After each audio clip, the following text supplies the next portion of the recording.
Shalom. Ada sebuah pertanyaan mengenai bagaimana kita bisa tahu dengan pasti bahwa pernah terjadi dalam sejarah bahwa ada seorang bernama Yesus yang pernah mati, disalib, dan bangkit. Adakah sumber-sumber di luar Alkitab yang bisa mendukung kesaksian Alkitab? Nah, sebenarnya bagi seorang Kristen, kesaksian Alkitab sudah lebih dari cukup untuk membuat kita percaya bahwa Yesus memang mati dan bangkit. Dalam 1 Korintus 15 ayat 3-4 mengatakan, sebab yang sangat penting telah kusampaikan kepadamu, yaitu apa yang telah kuterima sendiri. Ialah bahwa Kristus telah mati karena dosa-dosa kita, sesuai dengan kitab suci bahwa ia telah dikuburkan dan bahwa ia telah dibangkitkan pada hari yang ketiga, sesuai dengan kitab suci. Lalu kisah Rasul 25 ayat 19 mengatakan, tetapi mereka hanya berselisih paham dengan dia tentang soal-soal agama mereka dan tentang seorang bernama Yesus yang sudah mati, sedangkan Paulus katakan dengan pasti bahwa ia hidup. Nampaknya ada suatu keyakinan penuh ketika Paulus mengatakan kata-kata ini sebagai sebuah fakta yang tidak perlu diperdebatkan, karena kematian Kristus juga kebangkitannya diketahui secara umum oleh orang Yahudi pada saat itu. Dan Lukas 24 ayat 18-20 mengatakan, seorang dari mereka namanya Kleopas menjawab, adakah engkau satu-satunya orang asing di Yerusalem yang tidak tahu apa yang terjadi di situ pada hari-hari belakangan ini? Katanya kepada mereka, apakah itu? Jawab mereka, apa yang terjadi dengan Yesus orang Nazaret. Dia adalah seorang nabi yang berkuasa dalam pekerjaan dan perkataan di hadapan Allah dan di depan seluruh bangsa kami. Tetapi imam-imam kepala dan pemimpin-pemimpin kami telah menyerahkan dia untuk dihukum mati dan mereka telah menyalibkannya. Jadi memang kematian dan kebangkitan Kristus adalah fakta yang tak terbantahkan oleh orang-orang pada saat itu. Hanya saja pada waktu yang lebih belakangan muncul berbagai macam-macam pandangan yang menolak fakta-fakta ini, seperti pandangan dari agama lain dan berbagai macam pandangan dari para teolog liberal yang menolak fakta kematian Kristus. Di sini perlu ditegaskan bahwa iman Kristen mempercayai kematian Kristus pertama-tama berdasarkan kitab suci. Tetapi, jika orang meragukan otoritas kitab suci, bukan berarti iman Kristen lalu menjadi runtuh. Tidak, karena selain apa yang dikatakan kitab suci begitu sukar untuk dibantah, sumber-sumber lain yang bersifat historis meneguhkan fakta ini. Yang pertama, sumber sejarah dari kalangan Kristen.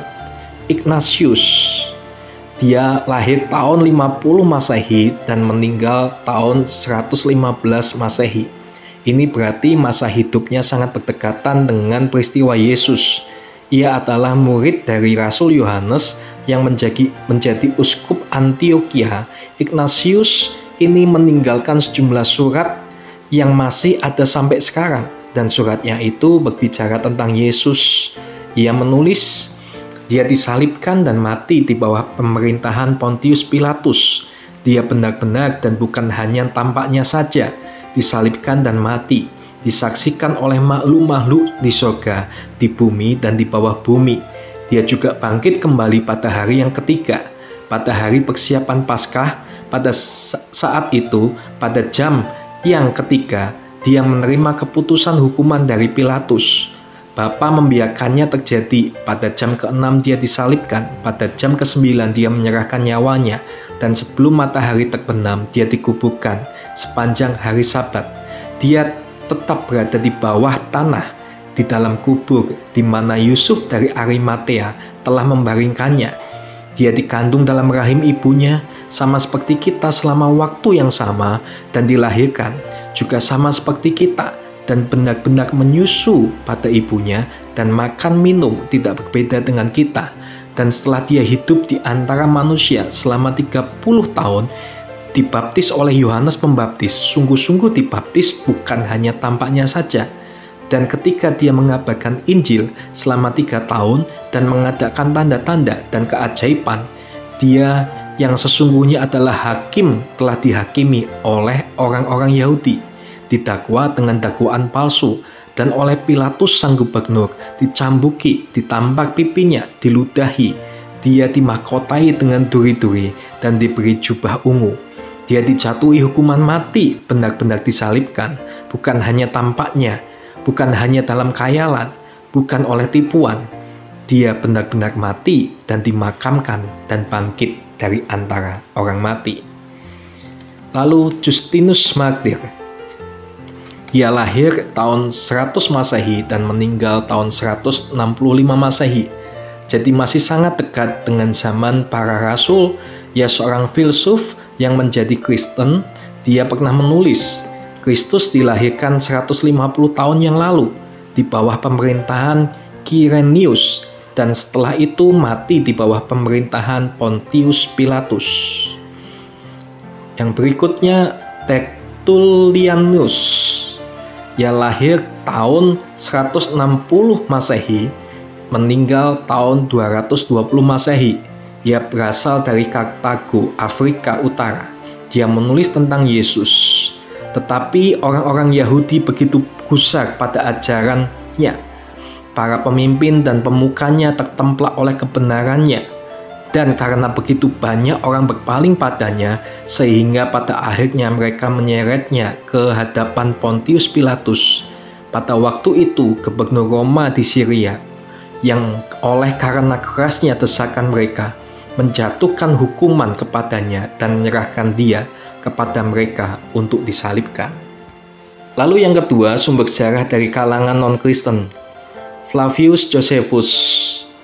Ia lahir hanya beberapa tahun setelah kematian Yesus. Ia adalah sejarawan Yahudi yang terkenal berkebangsaan Roma, bukan seorang Kristen. Dalam bukunya yang terkenal, Antiquities of Jews, yang ditulis tahun 93, ia menulis tentang Yesus.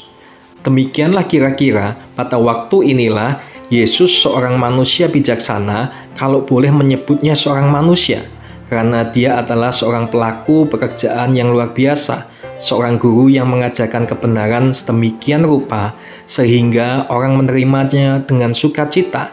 Dia menarik banyak orang Yahudi kepadanya dan juga banyak orang Yunani.